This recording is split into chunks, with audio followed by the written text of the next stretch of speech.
Épisode Focus. Bienvenue dans Médecin qui es-tu, le podcast qui vous plonge dans l'univers captivant du monde médical. Chaque épisode vous offre un regard intime sur la vie des médecins, leurs défis dans le monde professionnel et leurs passions en dehors des salles de consultation.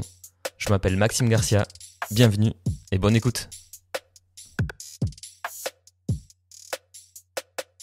Bonjour et bienvenue dans ce nouvel épisode de Médecin qui es-tu, un épisode focus aujourd'hui sur le trouble de la personnalité antisociale, anciennement appelé psychopathie. On fait ça aujourd'hui avec Juliette. Salut Juliette. Salut Maxime. Tu es interne en psychiatrie, tu nous avais déjà expliqué le trouble de la personnalité borderline. C'est ça. Est-ce que les deux sont cousins, frères Est-ce qu'il y a une certaine proximité entre les deux ? Alors, il y a une proximité effectivement entre les deux, en tout cas déjà dans les classifications.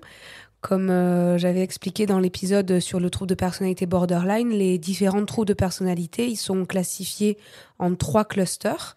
Et le trouble de personnalité antisociale et borderline font partie du même cluster, le cluster B, la catégorie émotionnelle. D'accord. Donc, pour parler du trouble de la personnalité antisociale, est-ce que tu peux nous expliquer les symptômes ?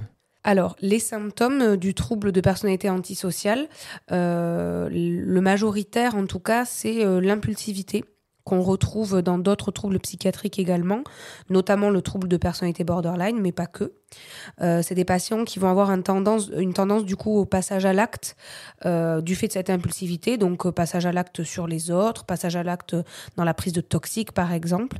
C'est des profils de patients aussi chez lesquels il y a peu de culpabilité, peu d'empathie. D'accord. Il y a également une tendance à la manipulation, à la transgression des règles. C'est des patients qui globalement en fait ont une vie très instable.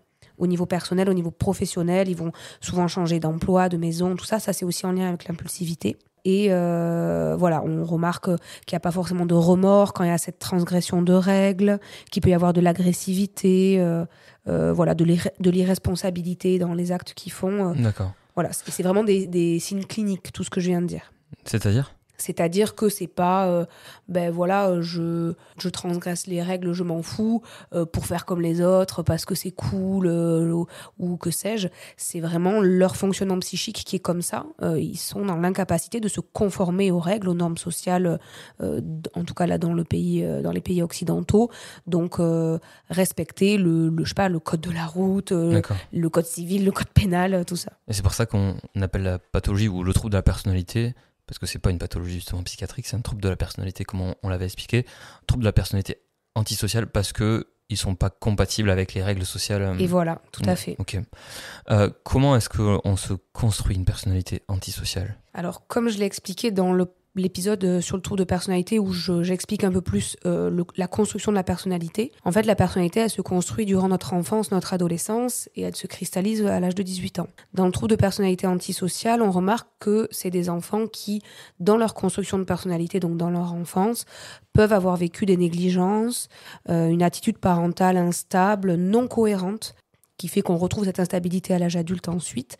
Et aussi, il y a un trouble pédopsychiatrique qui s'appelle le trouble des conduites, qui, en fait, avant 15 ans, correspond à un trouble de personnalité antisociale avec les mêmes symptômes cliniques, une transgression des règles, un manque d'empathie, c'est des enfants, par exemple, qui vont torturer des animaux, ce genre de choses. Donc, ce trouble des conduites avant 15 ans peut devenir un authentique trouble de personnalité antisociale après 18 ans. D'accord. Alors, je vais mettre les 2 pieds dans le plat. Est-ce que le trouble déficit de l'attention avec ou sans hyperactivité est de près ou de loin lié ou évolue vers le trouble de la personnalité antisociale ?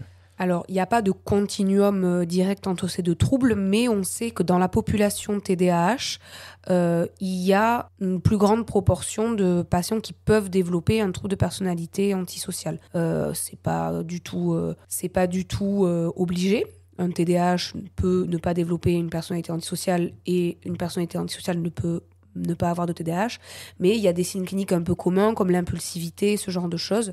Donc en fait, c'est une population un peu à risque, mais il n'y a pas de lien direct établi. D'accord. Donc d'ailleurs, est-ce que dans les troubles de la personnalité, un trouble de la personnalité peut coexister avec un autre trouble de la personnalité ? Alors oui, tout à fait. On peut cumuler plusieurs troubles de personnalité. Même pour citer des chiffres, en fait, il y a 50% des patients qui ont un trouble de la personnalité qui en fait en ont un autre. Donc on peut cumuler 2 troubles de personnalité, voire plusieurs, et ça rend en fait la prise en charge encore plus complexe. Ah ouais, ça peut être un coton l'histoire. Tout à fait. Ok. Et donc un patient atteint de troubles de la personnalité antisociale, est-ce qu'on le rencontre dans les salles d'attente de cabinets médicaux, notamment de médecins psychiatres ? Alors, on peut, mais c'est pas fréquent. En fait, les personnes qui ont un trouble de personnalité antisociale, tout ce qui est représentation d'autorité, de loi un peu verticale, tout ça, ils aiment pas, vu que ça fait partie de leur trouble. Donc, parfois, le psychiatre peut avoir cette figure un peu d'autorité. Donc, ils vont pas forcément aller consulter d'eux-mêmes, d'autant plus que les troubles de personnalité, c'est un peu un continuum de fonctionnement qu'on a de base. Donc, ils peuvent se dire, moi je fonctionne comme ça, j'ai pas eu de rupture avec mon état antérieur, il n'y a pas d'intérêt que j'aille consulter un psychiatre. D'accord. On peut les rencontrer aux urgences, notamment dans le cadre de patients qui sont incarcérés. De quoi, pardon ? De RIX ? Oui, ouais, tout à fait, de RIX, donc de combat dans la rue. De combat dans la rue, voilà. On peut, tout à fait. Et c'est ce que j'allais dire, en fait ils sont souvent malheureusement accompagnés des forces de l'ordre en fait, et donc quand un patient doit aller en garde à vue et qu'il y a une suspicion de troubles psychiatriques, en fait le patient avec les forces de l'ordre viennent aux urgences et ils sont évalués par un psychiatre pour savoir si leur état peut être compatible avec la garde à vue ou non. Donc on peut les rencontrer dans ce cadre-là, ou alors directement en prison. Il y a beaucoup de patients en fait qui ont un trouble de personnalité antisociale qui sont emprisonnés parce que du coup, du fait de leur pathologie, ils ne respectent pas les lois. Et en France, en tout cas, quand on ne respecte pas les lois, on va en prison. Donc, d'accord. Voilà. Ils sont pris en charge par des psychiatres en milieu carcéral parfois ? Alors, autant que c'est possible, parce que malheureusement, il n'y a pas beaucoup de psychiatres en général et pas beaucoup de psychiatres dans les prisons. Mais oui.